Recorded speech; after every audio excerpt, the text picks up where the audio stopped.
Hello friends, welcome to my YouTube channel bikgk studyयाव दिनैनि भिडियोआव आं फोरमायनो नागिरदों दि माबायदि आथोन खालामोब्ला हौवाफोरनि आथोना गिदिर आरो गोलाव जायो। बेखौ मिथिनो थाखाय नोंथांमोना भिडियोखौ नायलांदो। अब्ला थौदो भिडियोखौ जागायनोसै। सोंलु नम्बर 1, गोबाव समहालागै लोदैखौ राखांहोग्रा साबसिन मुलिया बबेयो? बेनि थार फिननाया जाबाय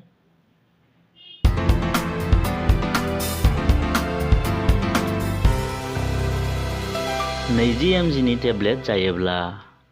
सोंलु नम्बर 2, जाय सिख्लाया खेबसेबो आथोन खालामजाफेराखै जेब्ला बियो आथोन खालामजानो लुबैयो अब्ला बियो माबादि आखु दिन्थियो? बेनि थार फिननाया जाबाय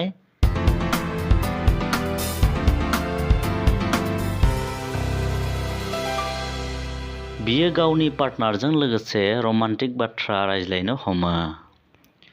सोंलु नम्बर 3, आथोन जालायबाय थानाय समाव हिन्जावसाफोरा मानो गोसा गोसा खेंखायो? बिनि थार फिननाया जाबाय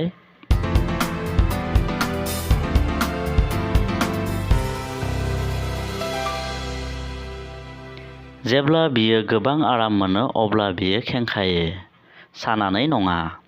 सोंलु नम्बर 4, फ्राय माबायदि पजिशनाव हिन्जावसाफोरा खालामजानो राजि जाया? बेनि थार फिननाया जाबाय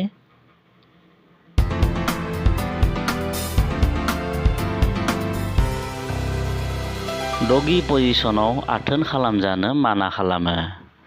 सोंलु नम्बर 5, बेसेबां बैसो जाब्ला हिन्जावसाफोरा गिबि खेब आथोन खालामजानायनि बाथ्राखौ सानहोलांनो हमो? बेनि थार फिननाया जाबाय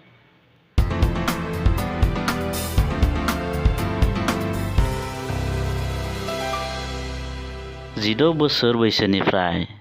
सोंलु नम्बर 6, जायखिजाया हिन्जावसाफोरानो माबायदि जायगायाव आथोन खालामजाना बांसिन मोजां मोनो? बेनि थार फिननाया जाबाय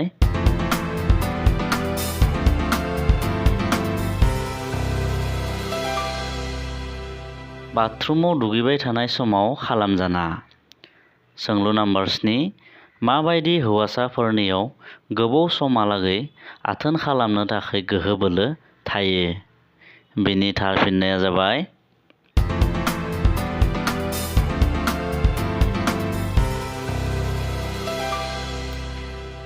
जायफोरा आखाइ खालामा।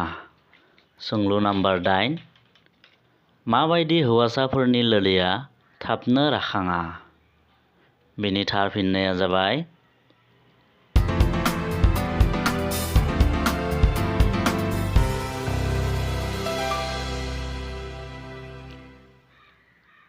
जाय बडी बानायनो थाखाय गोबां मुलि एबा बायदि रोखोमनि पाउडारफोरनि इउज खालामो। सोंलु नम्बर 9, जायखिजाया हिन्जावसानि आथोन गरंआ जेब्ला जोबोर टाइट जायो अब्ला मा समाव खालामोब्ला गोरलैयैनो हाबलाङो? बेनि थार फिननाया जाबाय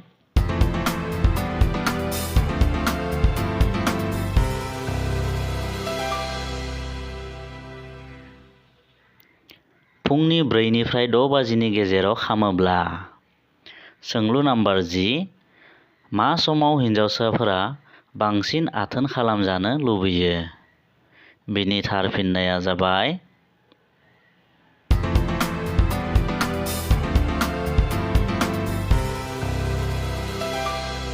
बिसोरनि मासि जानायनि सानबा सिगां आरो मासि जाखांना सानसे साननै उननिफ्राय।